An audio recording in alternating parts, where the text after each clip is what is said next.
Tama na. Ede.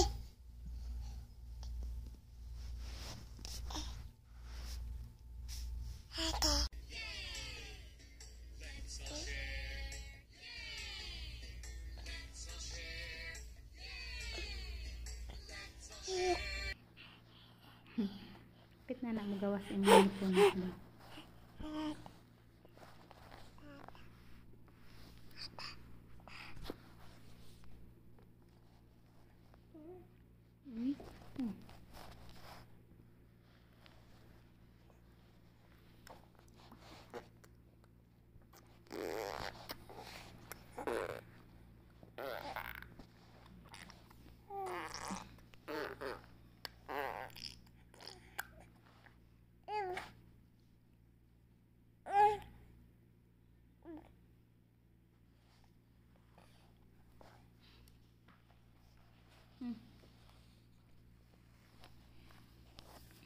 Nasa abroad ka man o nasa Pinas, kung mag-isa ka lang nagtatrabaho, mahirap talaga ang pag-asenso.